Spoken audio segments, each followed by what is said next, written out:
Title Town, where I'm from, where everybody's southern raised, just as good as they come. Backwoods and mossy oak and mud holes. And back then we only gave what the farm grow. Man, I miss some days how we played on them dirt roads. And out of towners came with respect, cause they know we all close.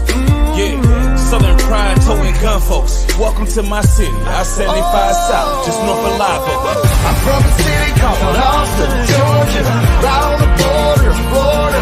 I was raised on these dirt roads, mud tires, spin backwoods when they ride. This is small town living, yeah. Now welcome to my city, Title Town, 229, turn it up so they can hear it loud. We get it up with big trucks and heavy G's, pretty girls with moonshine and whiskey. It's nothing like our dirt roads, you can bet that, son. I'm from a city, by any means we gon' protect our guns. I hang with the rednecks and geekies. We get up in big trucks in the backwoods like Indians and teepees. This the home of the mighty, mighty Vikings. Wildcats, blazing, Title Town license. Winners, pretty girls with country grammar. When I say about Austin, Georgia, I ain't talking about Atlanta. This a different type of city, where the woods are pretty, but get gritty. You hear me? What you know about that 229? You can find us on the Florida, Georgia line, where I reside. I'm from a city called Austin, Georgia, right on the border of Florida. I was raised on these dirt roads, mud tires, spin backwoods when they ride. This is small town living, yeah. Now welcome to my city, Title Town, 229, turn it up so they can hear it loud. We get it up with big trucks and heavy G's, pretty girls with moonshine and whiskey.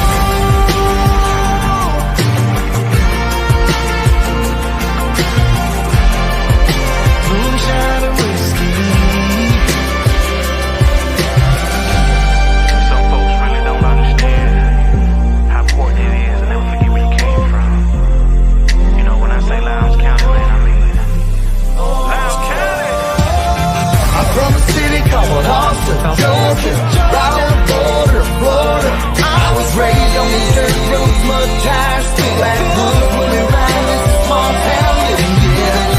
Now welcome to my city, Title Town, 229, turn it up so they can hear it loud. We get it up with big trucks and heavy G's, pretty girls with moonshine and whiskey.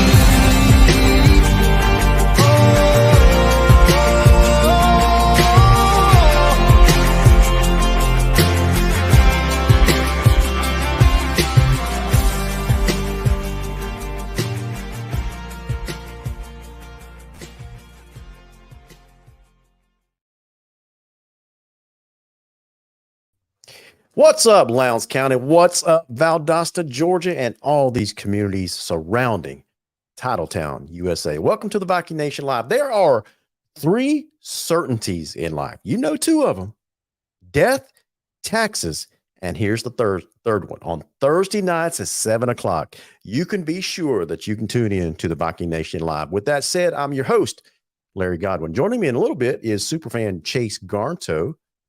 Guys, we've got a jam-packed agenda for you tonight that we're going to be talking a lot of different hot topics. And listen, we're going to ask some questions tonight that's going to, I don't know, I don't want to say ruffle feathers, but we're going to ask some questions tonight that it's going to get people talking. Not in a bad way, but it's going to provide a healthy debate, I think. And one of them needs to be said. It has needed to be said in a long time, and it's specifically about our Lowndes Vikings fans. So go ahead and call people up. Say, listen, LG's about to talk about our Viking fans, and you need to tune in because we are going to talk about something that desperately needs to be talked about, specifically about our fans. And I'm going to challenge our fans to do something this year that we haven't been doing for a long time. And everybody needs to say it. Not say it, but everybody needs to hear it. And I don't want you to misunderstand me, but you need to hear. Someone's got to tell you. And I've always prided myself on that someone that will ask the uncomfortable question and get the conversation started.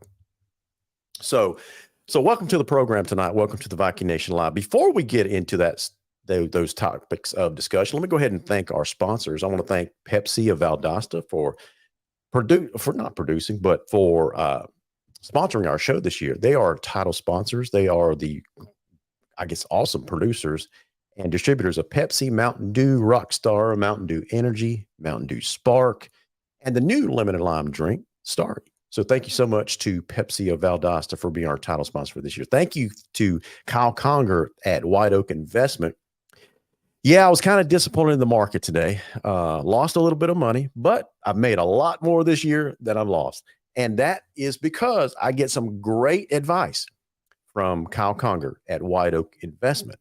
So if you haven't started planning your retirement yet, if you don't have a financial guy or gal that you talk to, Kyle's one of the best. Give him a call at White Oak Investment, 229-850-8848. And here's the deal. The market fluctuates all the time. You just want to be on the right side more than you are on the wrong side. So give Kyle a call at White Oak Investment. He also sponsors the White Oak Investment comment line. Thank you so much. This dude had a birthday recently, I think sometime last week. Tim Neesmith, we affectionately call him Stickman, owns a company called A Shade of Perfection, where he produces custom shades and blinds. If you want to make your house beautiful, if you want your house's value, your home's value to go up any higher in Lowndes County that can possibly be right now, you need to give Tim Neesmith, I'm getting a little tongue-tied because I'm so excited. You need to give Tim Neesmith a call at A Shade of Perfection at 229-251-3479. Thank you so much, Tim, for your support and your friendship. And thank you, these guys, speaking of support and friendship, the Migraine and Spine Clinic of Valdosta, Josh Batson and Justin Haskin. They offer a variety of migraine and back pain treatments. They are the only certified headache medicine specialist in this area. So thank you, guys. And thank you to Chandler Kudik at Aquaworks Pool Company for doing a fantastic job. Man, he's got this big old machine. It's I've never seen one until he started showing me how it works. He's got this underwater vacuum cleaner. It's a huge machine. So he puts it in the pool where it's shallow end, deep end, and it sucks all that debris that falls in from storms and that kind of stuff. So all I know is the dude makes everything sparkling in my pool. And he can do the same for yours. Aquaworks Pool Company, Chandler Kudik, 229-415-0752. And finally, thank you to these guys, Tony Green and Trey Hatcher at Imperio Auto Sales. They've got two fantastic locations here in Lowndes County to meet your automotive needs. One is on Ashley Street, and the other one is on Bay Tree Road. Give Tony Green or Trey Hatcher a call for your automotive needs. Thank you, guys, to all of our sponsors out there. Listen, you know what time it is? It's time for the quote of the day. And here's the quote of the day. Failure is not the opposite of success. Let me repeat that. Failure is not the opposite of success. Failure is part of the process of success. You show me a successful person, and I'll point out all the times that they have failed, and they've learned from that failure, and they're able to succeed. You don't think Michael Jordan is great every single night, right? He's practiced so many and missed so many jump shots and layups and dunks and that kind of stuff. So anyway, failure is not the opposite of success. Failure is part of the process of success. And that's LG's quote of the day. Got a couple of things to share with you before we get into our topics of discussion. What in the world? Man, something's going off in my ears, headset right there. So a couple of things. I want to go ahead and congratulate Mia Strasburg, Lowndes soccer midfield player, number 9 on the Lady Viking soccer team, commits to VSU soccer. She's part of the class of 2024. She's a 2-time first team all-region selectee.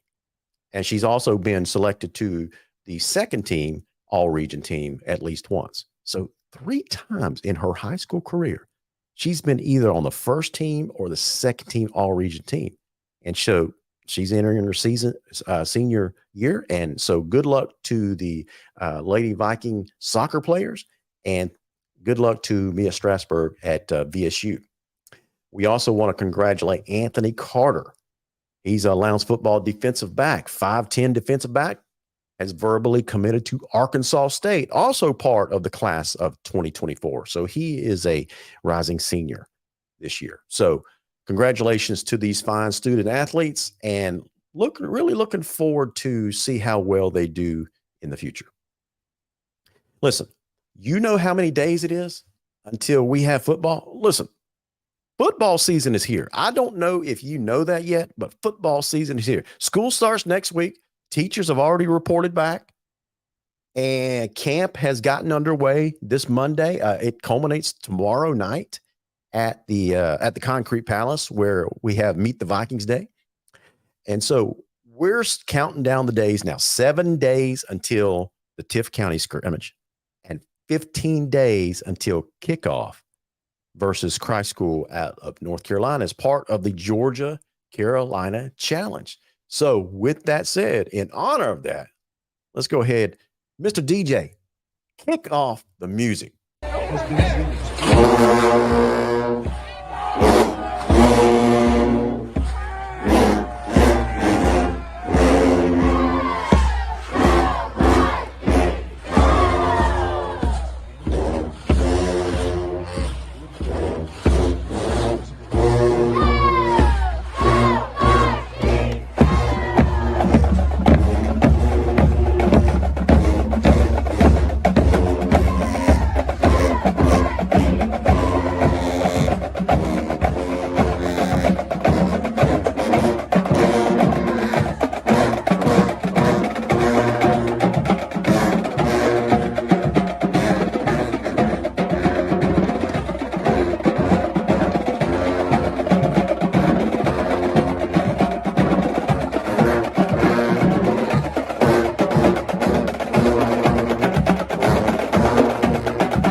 Okay, that's enough of me making fun of myself. I hope you guys have had a fantastic week as I have. Let's get into some of the topics tonight. Coach Trainer is kicking off our conversation talking about, we did have because of a scheduling conflict with West Broward out of South Florida, we did have an opening that opened up on our regular season schedule. And we were scheduled to play West Broward on September 1st. That was Labor Day weekend. Well, that fell through, and that left us scrambling for a game. Y'all heard Coach Adam Carter. He called into the show last week. You know, that was Thursday night when he called in. That previous Monday, that same week, he got notified. That West Broward was not coming. So now he had to go and find a team, and he's found a team. So yeah, some of the rumors out there were DeSoto. You know, that wasn't a rumor. So what had happened is on Twitter, Coach Carter puts it out there that we're looking for a game, and so the guys from DeSoto High School out in Texas, very, very good high school Texas high school team, they get on Twitter and basically call us out and say, hey, we'll take the game. Now, we know from working in the background, because I've talked to some of these national guys, DeSoto doesn't travel. Lowndes wasn't going to travel out there. So that game was just not going to happen. It wasn't going to happen. So that was just talk and hyperbole, what they were doing on Twitter. Now, there was a little interest from another pretty good program in Florida around the Daytona Beach area, I believe, called Mainland High School out of Daytona Beach. And listen, in my opinion, we're not quite ready for them. I'm just telling you like it is. We're just not quite ready for them. So we went on a nationwide search, and we signed a team out of Maryland called Rock Creek Christian Academy.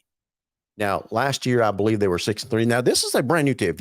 If you Google them tonight, you're not going to find much on because they're about 3 years old. This might be their fourth year playing football, something like that. They're one of these up and coming national teams. They basically want to become what I've been told. They want to become the St. Francis, because I don't know if you're familiar with St. Francis was that national powerhouse that came down to Lee County several years after Lee County had won a state championship and basically demolished Lee County. And so St. Francis is one of these national teams that travels to Mater Dei and St. John Bosco, St. Thomas Aquinas. All these national teams play each other, and they're basically a recruited team. So Rock Creek Academy is a startup in that same area.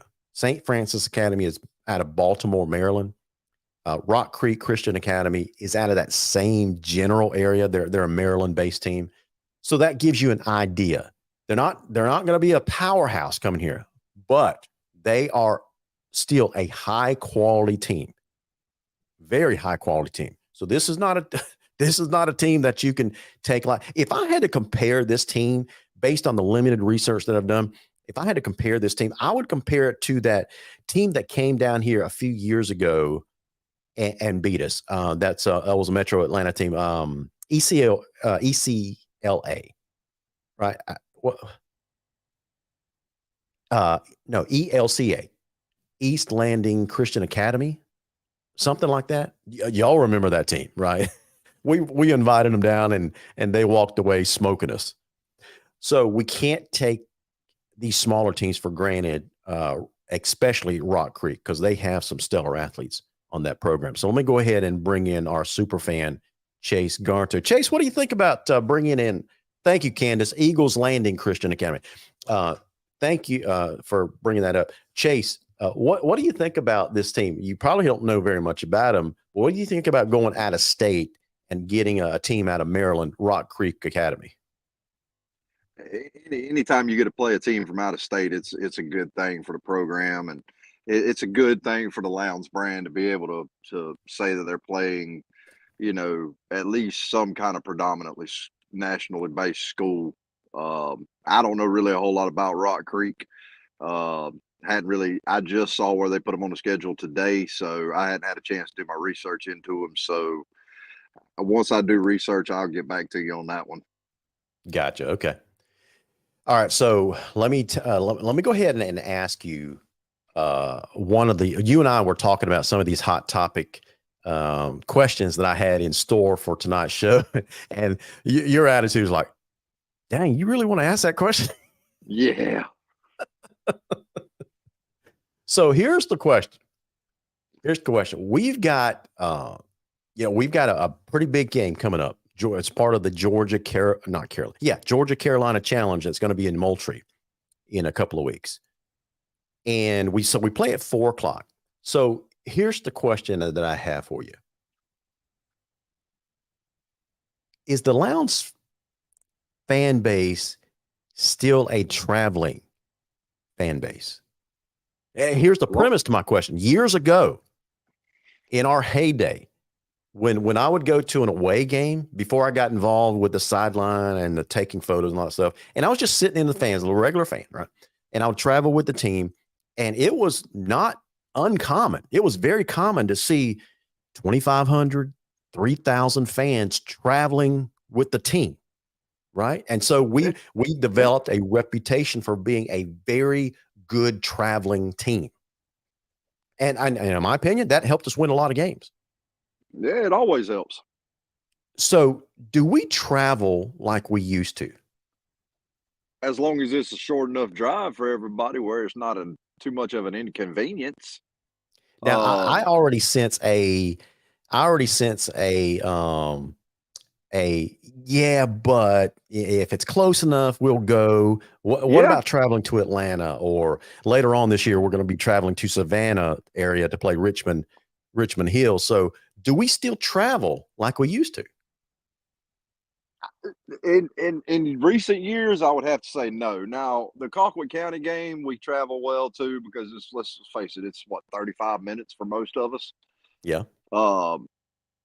and you know, games like that, maybe if we play Tift at home, or you know, you play a Lee County or something like that where it's, you know, hour and 20 minutes away, yeah, we're going to travel real well. But when you start going 3.5 hours away on a Friday afternoon, you know, people, hey, I don't really want to take off of work, I don't really want to do this or do that, you know, and we don't really travel well. Now, back in the heyday when we had Greg Reed, Telvin Smith, Tyler Hunter, all those dogs, you know, people would travel just to watch them play Yeah. because it was like watching a highlight reel. Yeah. Now, Because Candace says, we have a large traveling crew. We have more fans than our Atlanta opponents. It doesn't take much to have more fans than an Atlanta team. But Candace, yeah, Candace, I disagree with you. Coach Trainer, I think, agrees with me. He says we don't travel nowhere close to what we used to as a fan base. Let me give you an example, Chase. Last year in the first round of the playoffs, we played Carrollton, one of the finalists of the state championship. Yeah. And I think I roughly counted, we had about roughly 450 fans there. Yeah. The band was larger than our traveling fans that night. Now we can blame that on a lot of different things. It was cold. It was, you know, it was a weeknight, not a weeknight, but it's a long trip to Atlanta, that kind of stuff. But I'm saying back in the heyday, it didn't matter if it was a trip to Atlanta. We No, carried really 2,500, 3,000 fans easy. Oh yeah. I've just seen that number has diminished over the years. It's diminished over the years. It does. And so here's my point. We have got a huge opening game against Christ School at now, albeit it's at 4:00 in the afternoon on a Saturday. Do you think we're going to have a large fan base turnout at that game on a Saturday afternoon? All right, let me put this in a sales pitch for you. Lounge fans, y'all know as good as I do, they ain't nothing to do at 4:00 in the afternoon on a Saturday in Valdosta. Okay. So, with that being said, at 4:00 in the afternoon on a Saturday, here pretty shortly is going to be some Lounge High football and some head cracking and some pad smacking. All right. Now, granted, it's going to be 30 minutes to the west of us. It's going to be in the hog pen. And I know y'all don't like the hog pen. Nobody likes the hog pen. I don't like the hog pen. But look at it on the bright side. Lounge fans, we ain't got to listen to no squealing pig noises during that game. So load your coolers up, come tailgate a little bit, come support the Vikings, and you get to watch some good football. And we get our first real look, because let's face it, we ain't gonna count Tifton. But we get our first real look at what the Adam Carter era is gonna look like. Yeah. So Jason Anderson says, I think Jason's referring to the time of day where he says burn up. Yeah, it's going to be hot, no doubt. But I'm challenging our fan base. We got to show up for this game. We've got a shot to take over. How often can you say that?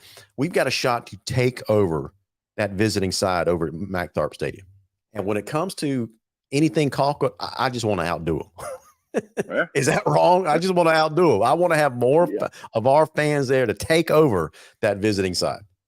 Well, I can guarantee you one crew that's going to be there, and that's the Lounge faithful, the Concrete Crazies. Yep. So you guys need to go ahead and buy your tickets for that game, and they are kind of pricey. They're $15 each, right?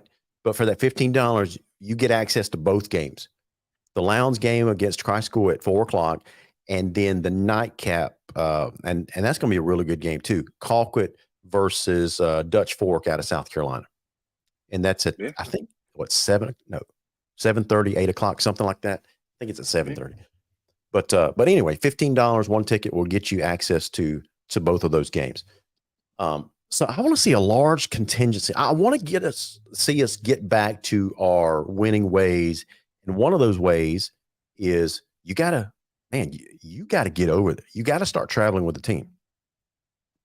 Hey, Uh, and by the way, if you go to the hog pen, and if you've been to the hog pen, you already know this. Me and Larry know this, yeah, especially on the visiting side.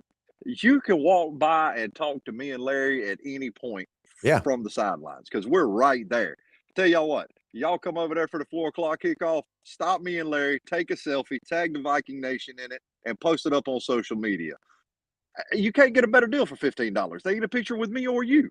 Yeah, yeah. So I want to clear something up. Tiara said you said $15 each. Yeah, the tickets are $15 each. Now you don't have to buy two tickets. That's my point. Okay, you just buy that one ticket, and that gives you access to both of those games. Meaning, you go to the first game, you get to stay for the second game. Does that make sense? It was kind of like the way we did it last year when Colquitt fans came in. They just bought that one ticket, and they got access to both games. Okay. Yep. But each ticket's $15. Man, I just want us to have a start off the Adam Carter era on a great strong footing with our fan base. I know people are going to show up for the home games. That's just what we do. But Yeah. we've gotten kind of lax over the years with traveling with the team. We got 4 Yeah. away games now. Obviously, the Valdosta game. Some say that that's really not an away game, but it is for us. So we'll travel well Nah. over there. Yeah. I'm hoping that we travel well to the Sky School. Then we've got 2 long road trips. We got one up to Grayson, and then one to Richmond Hill over on the coast. I don't know if that's going to be a good game or not, but it's an away game in our region over on the coast. Mm-hmm. We got to learn it. We got to travel well. We got to travel well this year.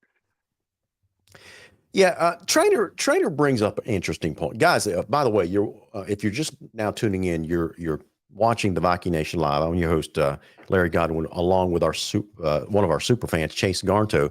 If you would like to call in to give your opinion on this topic and some other topics that we'll be bringing up later on the show, the call-in number is 229-469-1205. The bank of phone lines is wide open and ready to go. Now, Chase, speaking of the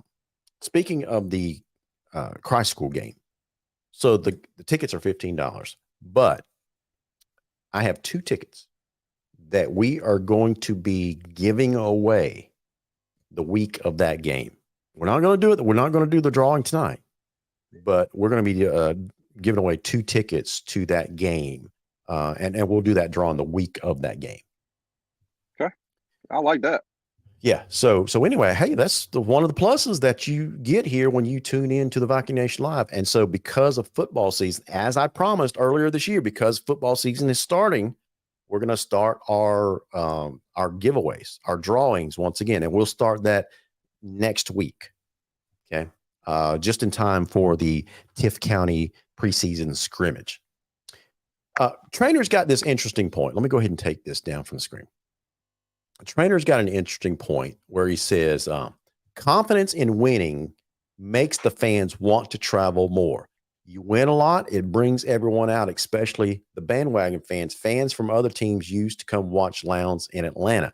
That's one of those catch-22s. It's one of those chicken or egg types of topics, right? Which one's got to come first? Does the team have to win big first before the fans come out? Or do the fans, because they're good, loyal fans, come out and that helps the team win, right? So I get your point, Trainer. It's well noted, especially for the bandwagon fans. But listen, if you are tuning in every Thursday night to the Viking Nation Live, you have proven that you are not a bandwagon fan. And all I'm saying is I'm looking for more fans to show appreciation and support of the team and start traveling more with the team as we go to these away. It's not like we have 7 away games every year. I mean, you basically got just a couple every year, right? Yeah. So yeah. And we got a lot of great seniors this year too that need our support. You got seniors like Smoke Fleming, who will be, this will be their last year suiting up in a Viking uniform. And, you've gotten used to being on Friday nights and hearing his name called a lot. So, and we got a lot of young talent that needs to know that the fan base is going to be there for them too, as well. So, and these young talent, this young talent really thrives off the fans. Uh-oh. They Chase, you see one of the commenters dropping a line, dropping a note, oh Lord. the White Oak Investment comment line tonight. Let me go ahead and pull her comment up on it. Brandy Fox says, we're waiting. We're waiting. Brandy knows I ain't got nothing but love for her, Big Fox, and her kids. That Chase, is a great family. Chase, tell the audience who Brandy Fox is and what she's referring to. Brandy Fox is the mother of Kylan Fox, who is a big time recruit who just committed to UCF. That family is from Valdosta originally. Coached those kids in Pop Warner football. They're a great family, and they're referring to the blackout game that they're planning against Lowndes. There you go, Grayson. Lowndes fans. The challenge has been made by Grayson Mom. Yeah, they're waiting on us. They're having a blackout that night. They're waiting on us. Yep, they need to be in all black, and we need to be in all white. Listen, in all seriousness, Brandy, thank you so much for tuning into the Viking Nation Live tonight. I wish your son was playing for the Lowndes Vikings. He's a superstar, stud of an athlete. But I do want to sincerely say congratulations on the success that I'm sure he's going to have at the collegiate level. I just hope he's not successful when Lowndes travels to Grayson.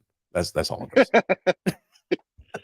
Yeah, which I mean, one of his buddies and one of his big time buddies that they played football a long time together is MJ, Marlon Evans, that plays in the secondary for Lowndes, and those two got some epic. They had some epic battles last year when Grayson came to Martin Stadium. Yeah. So I'm looking forward to seeing those two clash again. Yeah, I'm looking forward to seeing those two clash again.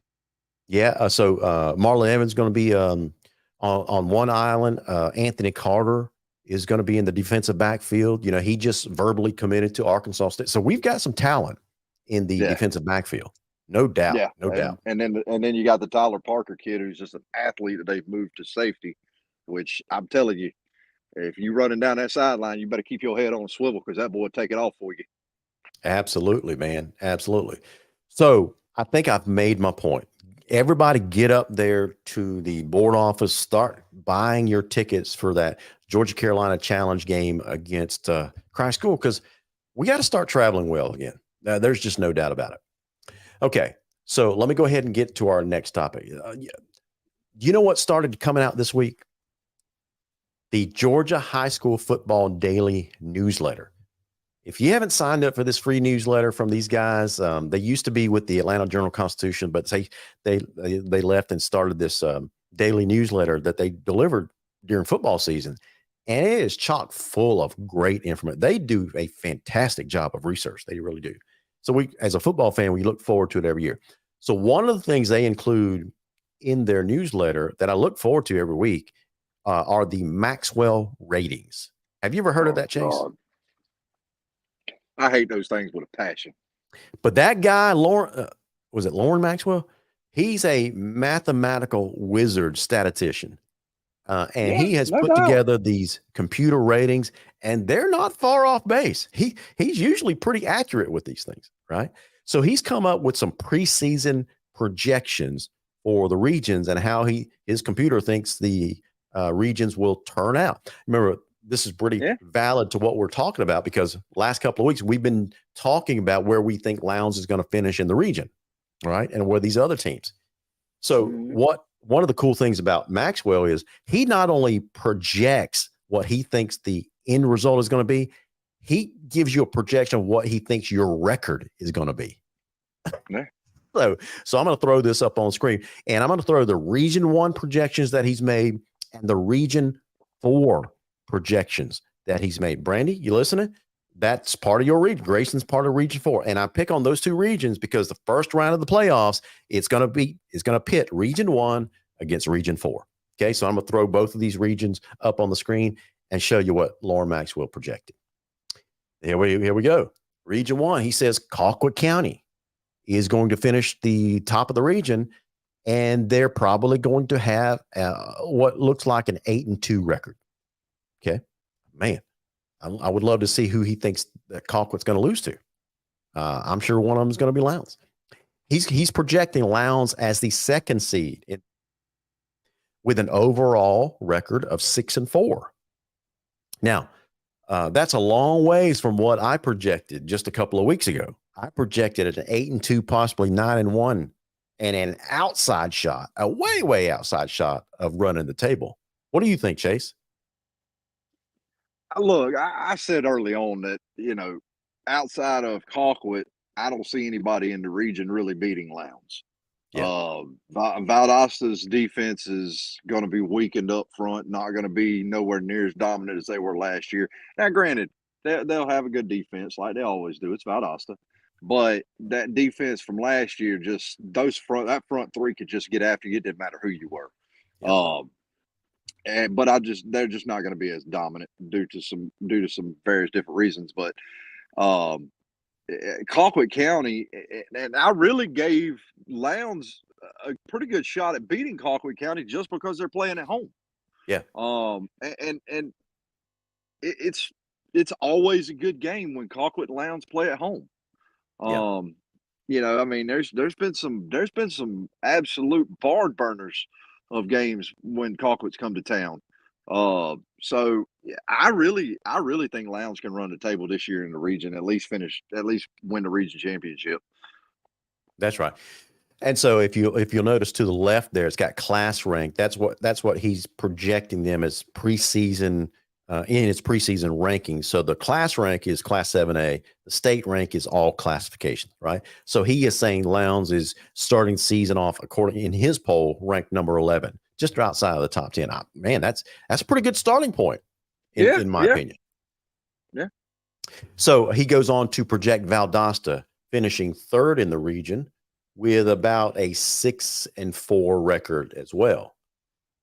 Camden, he's projecting as the fourth seed and final seed for the playoff consideration, with a record around 6-4, 5.8, 4.2, so around 6-4. So that's going to be interesting. So he's projecting Lowndes, Valdosta, and Camden to have very, very similar regular season records. Now, the proof in the pudding, according to this, is where they finish in the region games, obviously.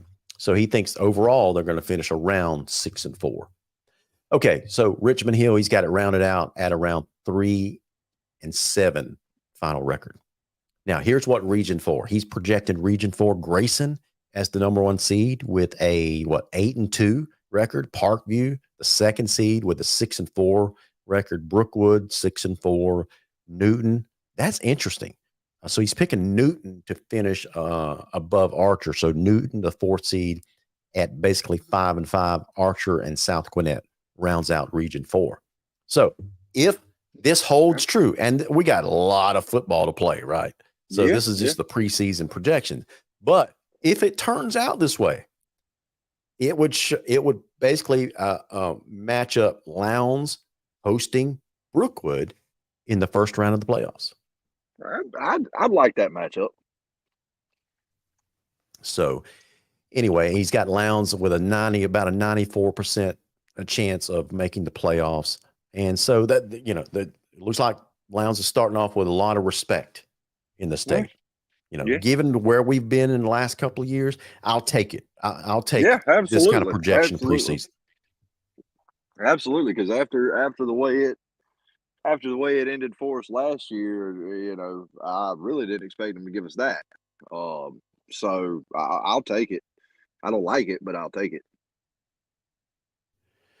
So, okay. So those were the Maxwell projections that came out this past week. Now, let's go ahead and ask a question that I kind of asked you, and you had to think about it for a second, right? Here's the question. Is it possible for a South Georgia team to win the state title in the highest classification in modern day football? So you're hesitating. Yeah, just because it's you're competing with Metro Atlanta, and as bad as I hate to admit it, and I know everybody just like, nah, dude, don't go there, don't go there, don't go there. It's Metro Atlanta. You could literally move across the street and be in another school district. So, I mean, you're comparing apples to oranges at that point, man. I mean, because down here, you're going by county and city and everything else, and you're not going. I mean, you could have one county's got 4 school districts in Atlanta. I understand the arguments. That's why this question is such a hot topic, especially for prideful football fans like we are in South Georgia. Let me put it to you in a different terminology. Okay. All right. If Lowndes gets back to the point where we're developing talent from the middle school level all the way up, and they're already ingrained in the program, they already know the terminology. They can walk in day one as a freshman and hit the ground running. Yeah. Like they did in the Randy Mack era, like they did in the Milt Miller era. If they start doing that, and even at Valdosta, when Nick Hyder and Wright Bazemore were there, those kids walked in day one as a freshman and they were ready to go. They could hit the ground running. Yeah. If we get back to that, yes, South Georgia football can start dominating high school football again in Georgia, because it doesn't matter how many times you move around in one county up in Metro Atlanta. If you're building your talent from the middle school level up into high school, that homegrown built talent is going to run through Georgia football in the highest classification. You know, Eli Harrell's got an interesting point. He said, and he's exactly right. He said, we almost did in 2019 against Marietta if they could redo the first quarter. But here's the point, Eli. We almost. That doesn't answer the question. Can a South Georgia team win the state title? We almost did, but we didn't. Because why? We were playing a super stacked Marietta team. Here's another thing that's got to change, and I'm not going to tell you who said this, because who said it is irrelevant. All right. I don't know if any of the fans out there are going to know what this is, but there is a program called QBU. Okay, it's Quarterback University that invites young quarterbacks to come up for a weekend or a week and work out, and they go through classes. They go through, they work with some of the best trainers out there as far as quarterbacks are concerned. A buddy of mine, his son goes every year just about, and one of our other buddies, his son got invited for the first time last year, and he went. All right, and his dad's been coaching youth football for probably the better portion of 15 years or more. And he went up there, and within a couple of days of being there, this guy that's been around Valdosta football and youth football for the past 15, 20 years looks at the other guy and goes, "We're not raising quarterbacks. We're raising athletes who can throw the ball." He said, we got to start raising quarterbacks in South Georgia. Gotcha. And he's not far off. Now, this is not a shot at anybody or anybody currently playing. Yeah. But you go look at the Metro teams that have won recently. All right. What's the one thing they have?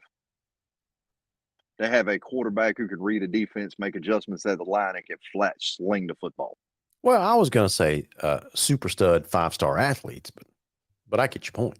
It helps, but we've got to start raising our talent up from the ground up. Is my point. We've got to have these kids trained up and ready to go. By the time a kid's in 8th grade, he should know what a post, a dig, a corner route, an out and in, a slant. He should know every bit of that. You've got kids who are walking in as freshmen at the high school that don't know what those are. Okay. I've seen it for years. Okay, so you're basically agreeing with Candace when she says in that game against Marietta, we just got out-coached. That's what she's saying. So you're saying we've got a coaching deficit. Well, it's getting better. They're closing the gap slowly at Lowndes. I saw that through the off season, because a lot of my time.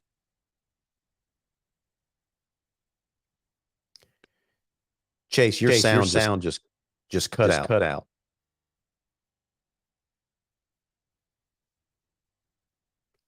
So no, I can't hear you. You're gonna have to turn your AirPods off, because now we're getting feedback. Can you hear me now? Yeah, I can hear you a little bit now. So while you get that fixed, I'll just talk a little bit.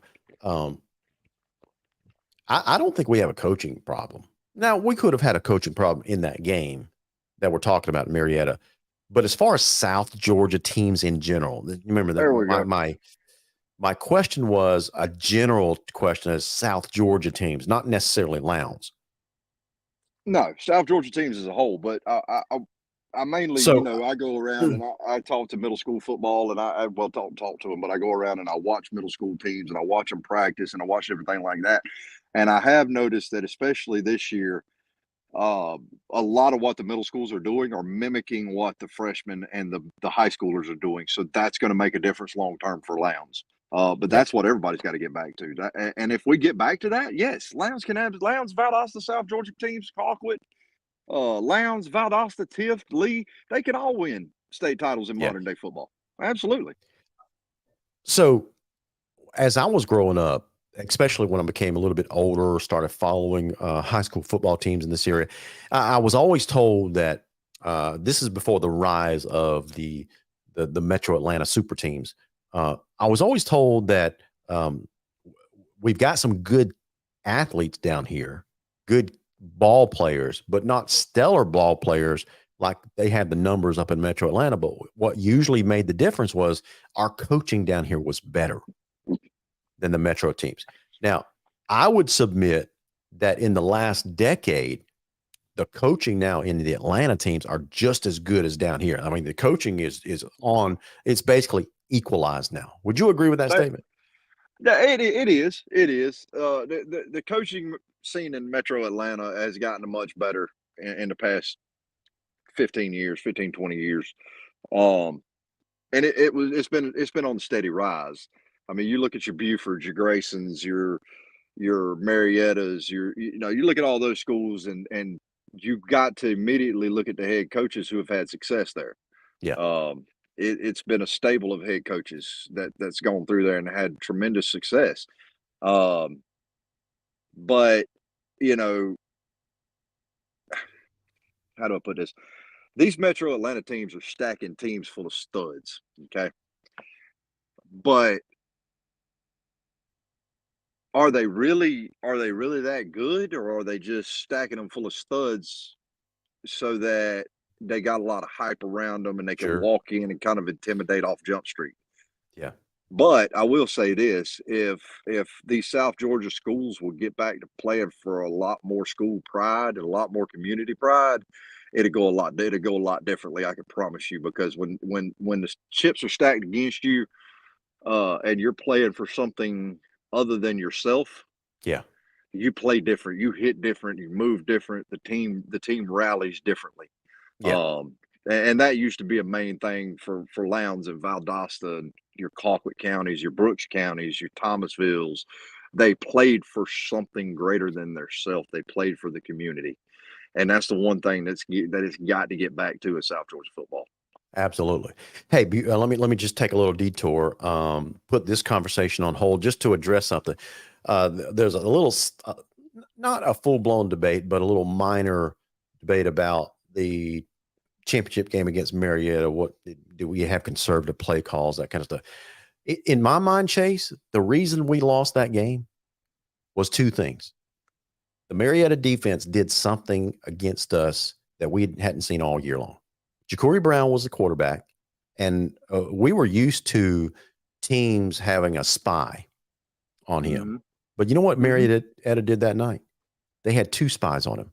Both Mhm. linebackers were spying him. So whether he took off to the right, took off to the left, we shut Yep. down that Ja'Cory Brown.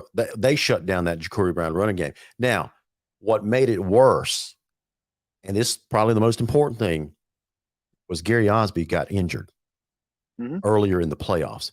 And remember, he was that bruising fullback coming out of the backfield. So I think that if we had a healthy Gary Osby there that night to help on defense and to be that bulldozer of a back coming out of the backfield, that would Yeah. have softened that two spy coverage, and that would have freed Ja'Cory up to run a little bit more. And I think it's that simple. I think it's Yeah. just that Oh, simple. absolutely. Absolutely. I mean, I agree 100%, but that is good defensive coaching on that defensive coach from Marietta that night. Yeah. Um, It was brilliant. I We hadn't mean, seen it yeah, all year. running double spies. That's some, man. That's some. I would have never come up with it. I'd have still tried to go with a single spy, but Well, what he did was he took a gamble, basically rolling the dice that we would not have an effective passing game that night. And he dared Jacory to beat us by himself with no Gary Osby. yeah, because anybody that watched Lowndes knew that anything inside the 30, we giving it to Gary, and he's getting 10 yards at a clip. Absolutely, man. He's Absolutely. getting So 10 yards at a clip, and it's going to take all 4 of your linebackers to bring him down. that's right. So that's just one of those what if games that we'll debate forever. Yeah. So back on tonight's topic. So yeah, South Georgia teams. Now, as a follow-up to my question, now you and I, when I asked you this, it led to a very interesting debate. Okay. So if we took, remember as dominant as the Valdosta Wildcats were back in the 1990s with Nick Hyder as their head coach, if you took the 1990s Valdosta Wildcats out of that era and put them in today's modern day football, along with Nick Hyder as head coach, would they beat or would they be just as dominant against the Metro Atlanta teams of today? Absolutely. 110. 110%. Look, man, you can talk to any player you want to that played for Nick Hyder. Any player you want to. Those teams from Nick Hyder from the 80s all the way through till he quit coaching, those teams play different. They hit different. They move different. Nick Hyder used to have a saying that you hit until the echo of the whistle stopped. And I mean, they done that, and they believed. Anytime Valdosta in that era stepped on the field, that was their field. That was no longer your field. That was their field. Well, let me tell you, a former, I don't know if you can ever say a former Wildcat, but her daughter was a Lowndes Viking, but former Valdosta Wildcat, Stephanie Broom says, Chase is a smart man about the Valdosta Wildcat. Look, I had the pleasure of working with a guy who I call my second dad now because he pretty much adopted me. He played safety for Nick Hyder back in the 80s, and back when Jack Rudolph was was one of their coaches, and you didn't miss assignments. You didn't make mistakes. You played mistake-free football, and that was just Nick Hyder demanded perfection, and he got it. And there was no other outcome other than victory for Valdosta Wildcats back then. Could a Nick Hyder 90s team beat Mill Creek last year as loaded as they were? Could they beat a loaded Buford team? Yeah. Yeah. Man, you have lost your mind. No, because here's the thing. How are those speed demons going to be running when they're trying to pick themselves up off the ground? Because Nick Hyder's corners are not going to allow them to run free down the sideline. They may get up out of bounds if they try to catch the ball. But I'm telling you, it was different style of football back then, man. Those guys hit and hit with bad intentions. Yeah, Trainers says Hyder was also innovative. A lot of coaches even now are innovative. Mm-hmm. Yeah. Well, Trainer, he was innovating, and that's basically normal play schemes nowadays. What he was doing back then, that they do widespread now. Mm-hmm. So all I'm saying is we talk about the Metro Atlanta teams are super studded, recruit laden. I don't think a recruited team is going to fall to a Nick Hyder Valdosta Wildcat team. Yeah, I just don't see a Nick Hyder team losing to any of those Metro Atlanta teams. I just don't. Okay, so what about the 2004, 05, and 07 Lowndes teams? If you took them out of the mid-2000s and put them here today, along with those superstars, along with Telvin Smith and Greg Reed, and those guys, Kahari Franklin, those guys, and you run those same wing T offense, do they beat the Metro Atlanta teams of today? Show me a player in Metro Atlanta that would line up against Greg Reed. Tyler Hunter. And keep up with him for 4 quarters. Tyler Hunter. No. Nope. Are you saying that the Tyler Hunter that showed up at Lowndes, a couple years ago for Collins Hill and ran all over us, that Greg Reed would have been able to shut him down? Mm-hmm. Absolutely, man. I have never seen a better. I have never seen a better wideout or defensive back than Travis Hunter. Give you that, and that's including Greg Reed. It would have been a blow for blow game because here's the thing: that kid from Collins Hill a couple of years ago, he went wherever he went. Now I think he's going to Colorado. That's I right. think he's following Prime. Yeah, But he is. Here's the thing: all right, that kid ain't gonna hit nobody on defense. He ain't. All right, he'll Deion Sanders you. He'll push you out of bounds. And if you're smaller than him, he might wrestle you to the ground. But when Greg Reed come out that backfield with bad intentions, Yeah. and he lowered that shoulder pad, that kid ain't getting in his way. Yeah. He's too much of a pretty boy. Okay. Now on the offensive side of the ball, yeah, the kid was all world. Okay. As long as the play was going to him. Notice when the play wasn't going to him, what was he doing? His body language was bad, and he was standing around. Okay, so the answer to the question, I kind of led you guys to where I wanted you to go. To answer my first question, so if you took those teams and put them in today's time, so you're talking about just a cycle of athletes. So given the right athletes and the right coaching. So the answer to the original question was, can South Georgia teams still win a state championship? So the answer's got to be yes. Yes. If you can take those teams from the past and put them there today and still win a state championship, so the answer is yes. So let me ask you a question: why aren't we even sniffing a state championship? Look at the program. Look, and this is no shot at anybody. Okay, so please don't take this the wrong way. Back then, in those days, social media. Let's be honest, social media was not as prevalent. Okay.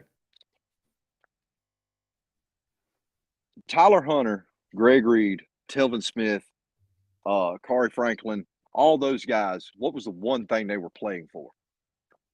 Their town, pride, their town, their team, the pride. Yeah. Yep, the pride of Lowndes County. Their goal when they come in was to make a statement at Lowndes High for 4 years and put Lowndes High on a map, and they absolutely done it.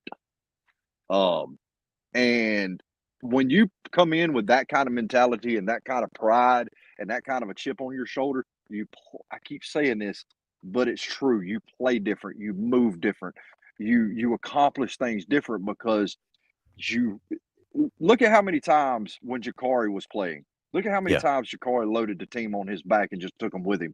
He was the motor that jump started everything on that team.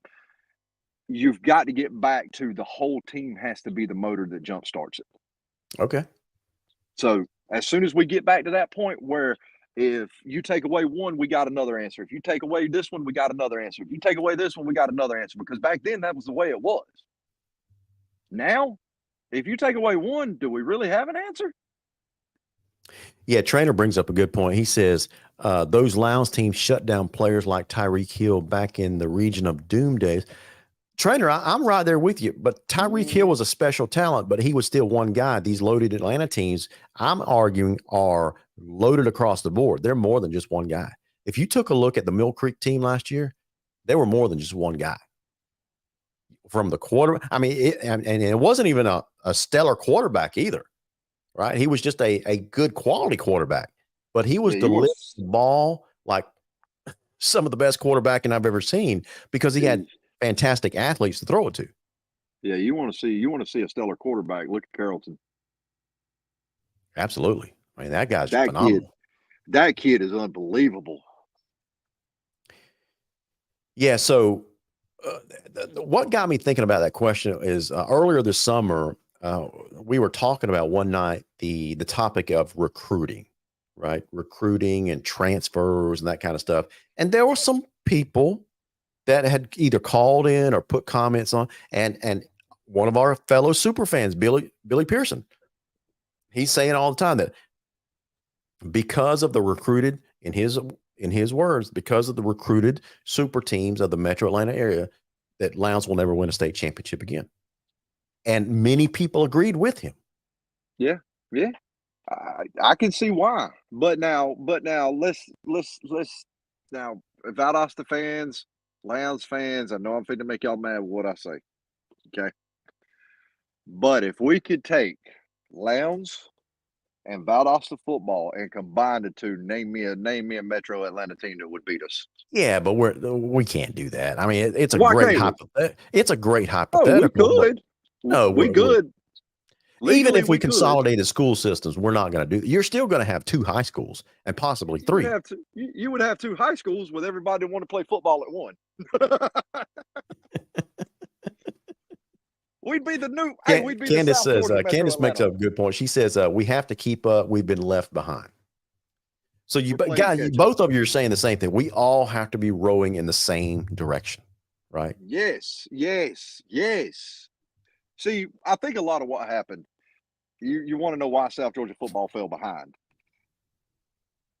We got so hung up in a 3 yards in a cloud of dust. And some instances we're still there. And I know old style football fans are gonna be like, yeah, but that's the way you win champion. No, that's the way the game passes you by.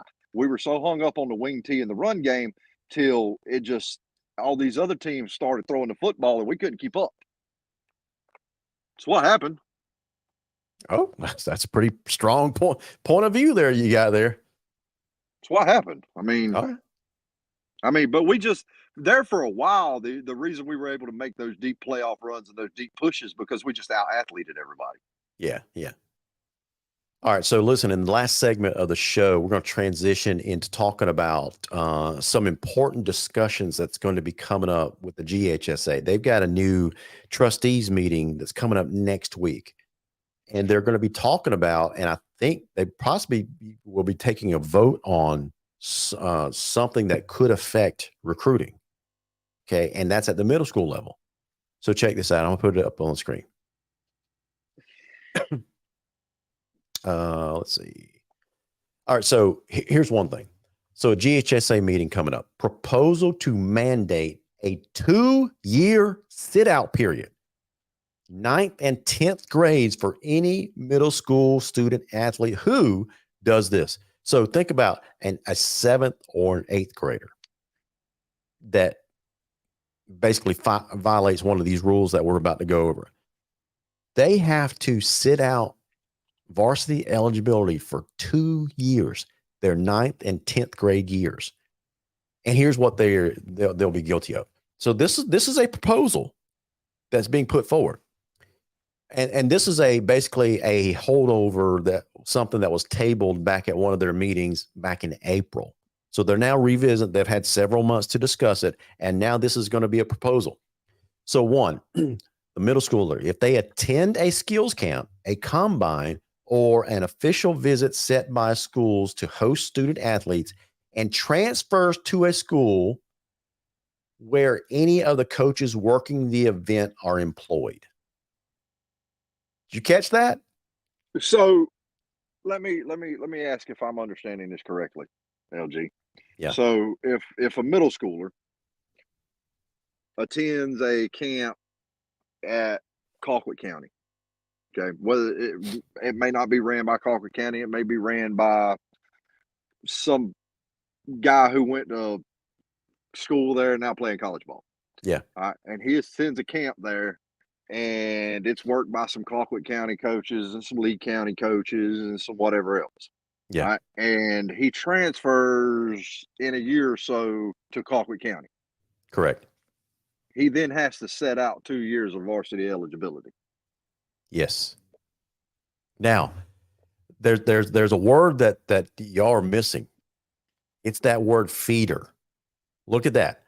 Attends a skills camp, a combine, or official visit set by schools to host student athletes and transfers to a school, either a feeder or a high school where any of coaches working the event are employed. What's a feeder school? Your middle schools. Your middle schools.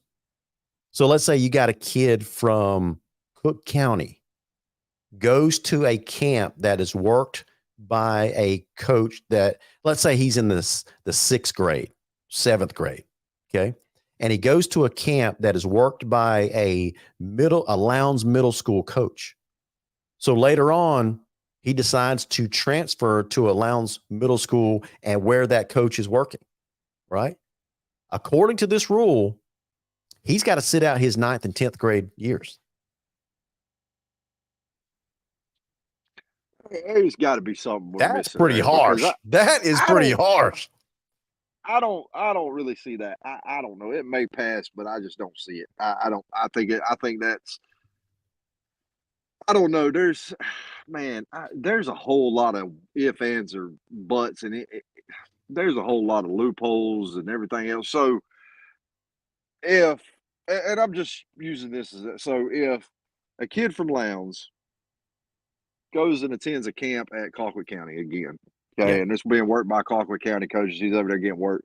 He comes back, plays his following season at Lowndes just like he normally would. And let's say the year after, his dad gets a job at National Beef over in Moultrie. Yeah. Okay, and they moved to Moultrie because it's just too much of a drive from where they currently live. All right, so now because that kid attended a camp over a year ago, now he has to set out 2 years. According to this rule, yeah. That I don't see that ever holding up. I don't. I really don't because then your bona fide move criteria is out the window because then there's no such thing as a bona fide move without because middle schoolers attend camps everywhere. Yeah. So it doesn't stop there. Here's Oh, the there's second more? Yeah. So same proposal. This is just bullet point number 2. The middle school kid, any middle school student athlete who attends a skills camp, a combine, or official visit set by a school to host student athletes and transfers to the school, feeder or high school, where the camp or event was held. I think that's So you that's don't way even too have to much. have the employed coach there. If that kid attends a camp at a school where it's held and he transfers there, he's got to sit out his 9th, 10th grade year. Man, that's just too much of an overreach, LG. I really just think I think that's just reaching too much, man. The fun doesn't stop there. Oh my God, there's more. I feel like we're in a bad commercial for Flex Seal. Check this out. Any coach or school hosting one of these camps, combines, or official visits set. Now, some people that are watching might be thinking, yeah, but how are they going to know that kind of stuff? Here's how they know. Any coach or school hosting one of these camps, combines, or official visits set by schools to host student athletes must report the following to the GHSA: a complete list of all staff working the event. This includes those on the field involved with any aspect of the event, including but not limited to registration and facility rental or care. Doesn't even have to be coaching at the event. If you are involved in taking registrations or if you're involved with caring for the facility, you got to be on that list. And a complete list of all participants in attendance. They're cracking down on middle schoolers. Yeah, well, we all know why. So. Well, Trainer, he's got a good point. He says this rule shows, because they had to get this idea from somewhere, right? I think Trainer is hitting the nail on the head. This rule shows the lengths Atlanta schools, well, I don't know about Lee County, but he says Atlanta schools and Lee County go to for getting players to transfer in. I think Trainer's point is what he's saying is in Lee County, because we've all heard the rumors that a lot of their kids will move in during the middle school periods, right? Mm-hmm. And so I think that's what he's referring to. Could be. I just don't know. I digress. So anyway, JB Wilson says, I like the rule. That's how they're recruiting in Atlanta. That's how they're recruiting all over the state for Atlanta. So yeah. Others disagree with JB. Rhonda Thorne says, so we hold kids back from playing. This is absolutely ridiculous. No, I get what they're trying to do. They're trying to make these kids stay more true to their school district as far as where they're playing at currently, because you have a lot of programs that'll host skills camps, and I'm not saying that, and I'm going to use this as an example because he hasn't done it in several years. When Telvin Smith used to have the Day of Giving camp or whatever it was called at Lowndes High School, we used to have community coaches and Lowndes High coaches and everything else coming out. And these were kids that were anywhere from first grade all the way up through seventh grade were out there. Um, and I mean, they would come from all over because I mean, it was Telvin Smith in his heyday. They would come from Brooks County, Cook County, Right. Eccles, Madison, Florida. They were coming in from all over the place and coming in to be coached by some of these coaches. And you know, what better time to get in a kid's ear, man? Hey, you sure you don't Yeah. want to come up and play it? I mean, I'm not saying that's what Yeah. happens. I'm just giving that as an example. That's what they're trying to cut down on. That's Yeah. what they're So trying to do away with, and I get what they're trying to do. so Candace says, but that eliminates those camps from coming here and getting our kids exposed. Well, actually, it doesn't. It doesn't eliminate the camps. They'll still hold the camps, and kids can come from all over. Whatever. What the Mhm. only thing it does prevent is those kids in other surrounding areas in middle school. It prevents them. Well, it doesn't prevent them, but there's a penalty if they end up transferring to Lowndes. Now, what I believe what you're going to see happen on top of this, and it may not be this year, it may be a year down the road or two, is you're going to see the GHSA start cracking down on these 7-on-7 tournaments as well. Oh yeah, that's They're coming going to, too. yeah, it's That's coming coming big too time. It's because coming hard and fast. that's where a lot of recruiting actually happens between player to player recruiting. That's technically illegal too. No one ever enforces it because it's very difficult to enforce. Yeah. So the way it works is, these kids will compete against each other. These 7-on-7s, they start talking, they develop friendships, they start following each other on Instagram and Twitter and that kind of stuff. They start talking to it. Hey, why don't we all just jump on one team at one time and go off to Lowndes or go off to Marietta and win a state championship together? I'm just using those teams as examples. Okay. Yeah. And so but if you take a look at the bylaws in the GHSA, those players cannot do that. That's clearly recruiting based on the bylaws. And I could show you where it's printed in black and white. Me and you've had that conversation, about a year or so ago, and you was telling me about that, and I was unaware that was illegal as far as players talking to each other like that. Yeah. So yeah, Larry's 100% right. He showed me in black and white several times where it does say that you can't do that. I mean, and if you honestly, I realize nobody's going to do it, but if somebody's talking to your kid at a 7-on-7 trying to get them to transfer out, you need to go straight to their high school coach or their middle school coach and say, hey, look, this is what's happening. Yeah. If you start reporting it, the more people report stuff like that, and more people report instances like that, the more it's going to stop these teams from doing that. Yeah. Now I don't think it's going to have that detrimental effect on a football team because it doesn't prevent the kid from joining the team or playing with the junior varsity, wherever. I'm reading into it. What these rules usually do is they just declare them ineligible for varsity play. So when they're ninth graders, are they going to play for varsity? Probably not. Maybe a 10th grader would on the JV team, something like that. But chances are of them hitting varsity are very slim. So I don't think it's going to affect that many kids, but it's going to send a clear message across the state that the GHSA is finally starting to take this seriously. Now, we are one of the first ones to complain about recruiting and things like that. And I just find it interesting that the GHSA comes up with what we think is a harsh rule that to address recruiting. And some of us are jumping on us like, wait, we can't do that. That's not fair. What do we expect them to do? Well, I know, and I'm going to play devil's advocate here for a lot of our fans that are up in arms about it. I get what they're saying, and I 100% agree with what they're saying. And I know that they're wanting more of a push against high school recruiting. But you got to understand, a lot of these programs are getting their claws in these kids at the middle school level. We Right. just don't see it until they get to high school. Correct. And that's what the GHSA is trying to correct.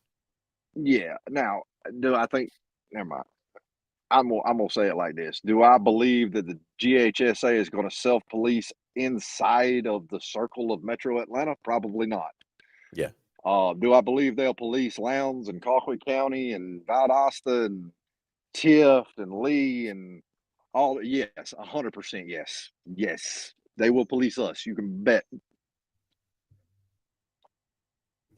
Absolutely. A couple more as we start to wind the show down. A couple more things they're going to be discussing at this meeting. We've been talking about this also. NIL rules. They're finally getting it back on the agenda. They're talking about the rules that may be adopted in the future, near future. What they say in the future. In my words, I think it's going to be the near future. No vote's going to be taken at this meeting. They're talking about it, but when they start talking about it, it's not going to be long before they pass it. So that expect an NIL ruling or a rule to be passed in the next probably by the end of the year, I would think. Mm-hmm. Mm-hmm. And here's the other one they're going to be talking about, a bylaw where this is already passed. They're just talking about implementing it. So a bylaw that's going into effect, allowing paraprofessionals to act as head coaches in GHSA sport. I love that rule. You do? I love that rule. You know, just to remind the audience, before this rule passed, in order to be a head football coach, a head baseball coach, whatever, at the varsity level at a high school, you had to have a teaching certificate in the state of Georgia. Now the GHSA has passed a rule that says you don't have to have that anymore. You could be certified as a parapro now to act as a head coach. And this really benefits, I think, the big programs, the programs that hire a head coach to only coach football. Right. They have no other duties. So now you can hire someone also as a parapro. I think long term, now again, I don't want anybody to misconstrue what I'm saying. Okay. I don't want anybody to say, well, Chase is picking on this person or that person. No, I'm not picking on anybody. Okay. In a generalized response. Yeah. When you pass this into effect and your schools, your middle schools start taking advantage of it, some already have, some locally already have. Yeah. You will see a change in your athletes coming out of middle school into high school. Yeah. Because some of these coaches that are going to be brought in by these middle schools are going to be your upper echelon Pop Warner coaches that know how to coach football and know how to get athletes that normally would get overlooked. They bring out the dogs in them. So, yeah, you might want to strap on your helmets because it's going to get some real time football in middle school real quick. Yeah. Well, speaking of strapping on your helmet, something that's going to be implemented this year. I mean, they're not changing, but they're enhancing the concussion protocol for football players, baseball players, basically across the board. So there is we've known that an emphasis on safety has been there for a while now. There's a big focus on it now. And so they've passed rules over the last couple of years, several years, I should say, to address safeties. Things like horse collar tackles, right? Remember that was implemented several years ago. Blind side blocks. People get up in arms when we see a big old crackback block that used to be legal 10 years ago, but now it's illegal now, right? And they are strictly enforcing that. Now, and this is just me reading the tea leaves. I don't have anything to support this, but I'm usually right more often than wrong when it comes to looking ahead and seeing what's coming. I think because of the big focus on safety, now that we're having enhanced concussion protocols, things like that, Chase, I think it's just a matter of time before they start passing more rules to cut down on the possibility of concussions. I'm not going to ask people if they think it's right or wrong. I'm just talking out loud. Like, this is what I think is going to happen. So I wouldn't be surprised in the next 5 years to see something be done about kickoffs, because that's a high impact play in a football game, right? You got basically players running 50 yards down the field and crashing into another player. You think football? You think kickoff should be outlawed? We kind of touched on that question last week. You think kickoff should be outlawed in football? Nope. If you want to implement any kind of rule regarding kickoff in GHSA and in high school football, you need to institute a fair catch rule. Okay. Anything inside the 25-yard line, you can waive a fair catch. All right. Well, isn't that the same thing as eliminating a kickoff? No, because at that point it's at the returner's discretion. Okay, so you give the player the option of doing a fair catch or take it off. The fair catch it or take it off. All right. If he waves a fair catch, if he's standing on the 10 and he waves a fair catch, it's coming back out to the 20 or the 25 or wherever they want to spot it. I got you. But leave it at the player's discretion. If a player doesn't want to return it, he doesn't want to return it. But it's a gladiator sport. Yeah. Here's what I think will happen. I don't think they're going to pass a rule overnight to outlaw kickoffs, but I think this is the way they'll implement it. That has the same effect. So right now we have kickoffs from the 40-yard line? 45. I don't even remember. It's at the 40-yard line.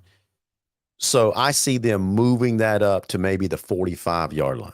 So now you see more kicks going into the end zone than not. So technically they can say, listen, as long as the ball doesn't cross the goal line, then yeah, you can return. But if they move the kickoff up to 45, there's a good chance a high school kid is going to kick the ball into the end zone. Hey, LG, let me ask you a question. You're a baseball fan, right? Kinda. How wide is home plate? How wide? Yeah. You talking what? 18 inches, 24 inches? 18, give or take. All right. How wide is it? How wide is it at high school level? About the same. How wide is it in Pee Wee? Yeah, it's the same plate. Okay. My point is instead of moving the goalpost, maybe we should tell our athletes to get some better padding, get some better protection, get some better training on actually how to hit. Because there's a safe way. Well, you make a good point. Coach them how to, tackle properly, that kind of stuff. But the opponents on the other side would be. It doesn't matter how much you teach them, as long as you still are ramming heads into other heads, you're going to run the risk of concussions. Yeah, but I mean, what's the difference in that? What's the difference in a kickoff play and a receiver running down the sideline trying to catch a ball and the safety knocking him clear out of bounds? What's the difference? That's right. There's none. It's still the same amount of impact, same amount of force. Sure. So are we going to outlaw forward passes again? Yeah, I'm just saying that I see that coming within the next 5 years because of the big time focus on concussion protocols. Yeah, Trader says the NFL changed the yardage to get teams to call fair catches more. So yeah, I mean, if they're addressing in the NFL, it's just a matter of time before it trickles down to college and high school levels. Yeah, call the fair catch. If you call a fair catch in high school, they need to move it out to the 25. It doesn't matter where you call the fair catch at. Whether if you're standing on the 20-yard line and you call a fair catch, it's automatically 25. Yeah, I think given that, I think if you poll, it'd be interesting. I shouldn't say they would do this for sure, but if you polled every high school head football coach and you said, okay, during a kickoff return, if we'll give you automatically the ball at the 25-yard line, would you take it? I would say probably most of them would say yeah. Yeah, I could see a lot of them saying absolutely. I can see a lot of things they bring that. Yeah, Travis Hart, you bring up a great point, but I don't think that's what these safety advocates are. I don't think they care about this. Travis says if you take out kickoffs, you take out the possibility of a momentum swing. We all recognize how much of a momentum swing a kickoff return can be, right? But the people that are advocates for safety, they don't really care about stuff like that. Okay, we're wrapping things up with a couple more things. Now, we'll talk about this a little bit more next week. Now, When the medical community gets involved, Chase, that's when policymakers start to pay attention. Back in 2016, there was a medical article that was published. It was an opinion article that was published by a well-known medical researcher in the Journal of the American Medical Association, called JAMA for short. Very high, prominent medical journal, right? And so when you have a highly regarded opinion leader publishes an article in there, people start to take notice.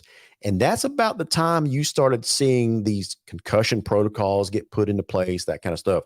So that's why I'm saying these decision makers, they follow the advice of the medical community because they see the risk. And so I'm not sure what happened to Chase's screen there. So we're going to wind things down, and we'll talk a little bit more about this next week. But next week, I'm going to share with you some details of that article where this medical researcher, this medical doctor, he proposed, and just keep in mind, this was back in 2016. But as I've said, that these things take a while to, implement, right? But we're starting to see some of those rule changes now with concussion protocols. So he proposed 6 rules that he thinks that football policymakers need to put into place. Chase, you with me? Yeah. Hey, listen, I'm going to quickly run through these, and we'll talk about them more in detail next week, okay? Because some of these are probably all 6 are going to make your head explode if you're a football fan. You ready for this? Check this out. 1, the elimination of the so-called down linemen on both sides of the football. So think about that one. 2, banning a tackler from using the top of his helmet to intentionally strike any part of an opponent's body. They suggest making the crown of the helmet a different color. 3, prohibiting forearm blows to an opponent's head at the line of scrimmage or during blocking or tackling. Number 4, check this out. Limiting full contact practice to no more than 2 days during any calendar week. I think that rule's already in place. Limiting full contact practice to no more than 2 days during any calendar week for any player. Check this out. On those days, a player would be limited to no more than 20 full contact plays. Number 5, requiring any player who suffers a suspected concussion to be prohibited from contact practice or games for at least 4 weeks. 4 weeks. I like that rule. Yeah. Check this out. Suspending any coach for 3 games who allows an athlete to practice or play in a game when they exhibit symptoms of a concussion. I like that rule. Yeah. So some of them are pretty good. Some of them make our heads explode. Look, I like those concussion rules because I believe there are some coaches out there who bend that rule way too much. Yeah. Yeah. So anyway, like we'll dive into a little bit more detail about those rules next week, but that's nowhere near about being, I just want to make sure people understand that's not being proposed anywhere, but that article did appear in JAMA a few years ago. And as we've seen this, this snowball effect of the focus on safety, we see more and more rules passed every year addressing concussions. So don't be surprised if something comes down the pike in a few years regarding some of these rules. Yeah, it's coming. Yeah, absolutely. Well, guys, that is going to wrap it up for tonight. Now, I didn't want to sign off before reminding you, tomorrow night is Meet the Vikings at the Concrete Palace, Martin Stadium. So if you're a Viking fan, come on out.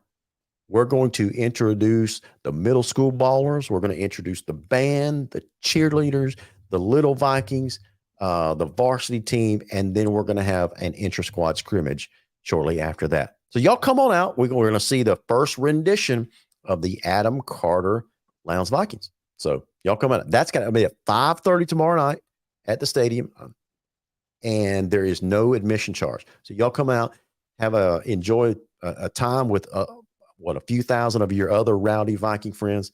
So hope to see you guys there at Martin Stadium tomorrow night at 5:30 for the Meet the Vikings event. And Chase, you got anything else? Hope to see your face in the place tomorrow night. There you go. Love it. As usual, may God bless every single one of you. May He keep you safe and bless you with all the blessings that you deserve. And as always, go Vikings.